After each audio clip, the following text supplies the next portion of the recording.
Oi pessoal, tudo bem? Aqui é o Cid, do Sebo Clepsydra, que agora também é editora Clepsydra.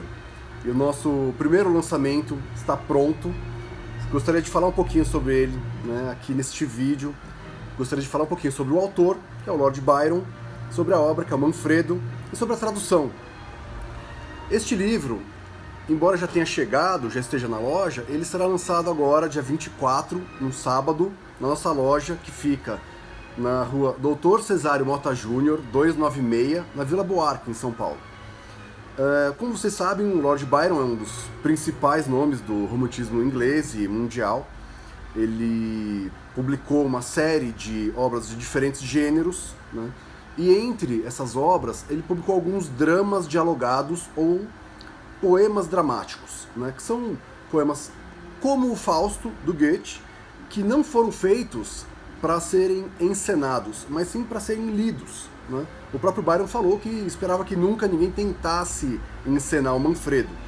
E essa obra, ela inclusive foi muito citada pelos byronianos brasileiros da segunda geração romântica como uma maneira de se referir ao Byron, né? Um dos epítetos do Byron mais famosos, mais recorrentes era Byron, o cantor do Manfredo. Quando você analisa os prefácios que eles escreviam, né, os artigos que eles publicavam nas revistas acadêmicas. Só que esta obra ela foi publicada pouquíssimas vezes no Brasil. A primeira tradução dela é de 1885, ela saiu pela Carolina von Koselitz, em prosa traduzido do francês.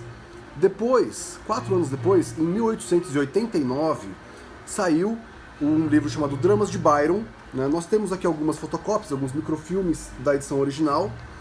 Essa é uma tradução de 1870, que foi publicada póstumamente pelo filho do tradutor. E esse tradutor preferiu também a prosa para traduzir, embora ele já tivesse se aventurado em traduções do Byron em versos, por exemplo, num volume que ele lançou das Melodias Hebraicas. Por que essa obra é importante? Ela foi produzida na Vila Diodati, na Suíça, depois que o Byron se autoexilou da Inglaterra por causa de uma série de escândalos sexuais nos quais ele estava envolvido. Havia uma acusação da esposa dele por algumas práticas sexuais ilícitas que ela usou como forma de amedrontá-lo quando ele rompeu o casamento com ela. E havia um escândalo ainda maior, de proporções que poderiam ter sido fatais também para ele, e não só para ele, mas também para a meia-irmã dele, que teria supostamente tido um caso incestuoso com ele, que derivou, inclusive, o nascimento de uma filha. Nesse contexto, então, ele em Diodati, nesse casarão legendário, onde foi sugerido, inclusive, o concurso de onde surgiu O Vampiro do Polidori e o Frankenstein da Mary Shelley, né? Ele recebeu a visita do Matthew Gregory Lewis, o autor do Monge, que é um clássico do romance gótico.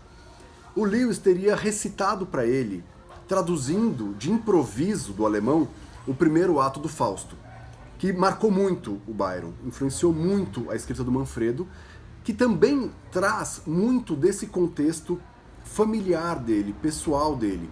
Em alguns momentos você tem uma nota confessional, em alguns momentos você tem uma nota quase de súplica, de um perdão, né, pelo que ele havia vivido. Você às vezes sente que ele está querendo se comunicar com pessoas do convívio dele, como por exemplo a meia-irmã com quem ele perdeu o contato depois dessa viagem. E basicamente você tem nesse poema dramático um conde, que é um mago, que invoca espíritos e demônios para tentar usar o poder deles de modo a excluir das suas memórias os crimes que ele cometeu. Mas não é tão fácil assim quanto parece, apesar de ele ser muito poderoso, e o drama vai se desenvolver em torno desse conflito. Você tem as bruxas dos Alpes, você tem os destinos, a deusa da vingança, Nêmesis, uma série de entidades que interagem com o Manfredo, inclusive um abade que vai conversar com ele mais pro final do drama, e o caráter existencial dele, a maneira sublime como ele trata os Alpes e a natureza, tudo isso fez com que esse livro se tornasse um clássico. É uma edição ilustrada, nós temos uma série de ilustrações que nós retiramos de uma edição clássica de Nova York de 1850, e nós reproduzimos os ornamentos e as ilustrações dessa edição. E eu gostaria muito de convidar todos vocês para conhecer a obra, para divulgar para os amigos, se gostarem, e para vir aqui tomar um vinho com a gente no dia 24, se possível, tá bom? Então, gente, um grande abraço para vocês, espero que seja o primeiro de muitos. Até lá!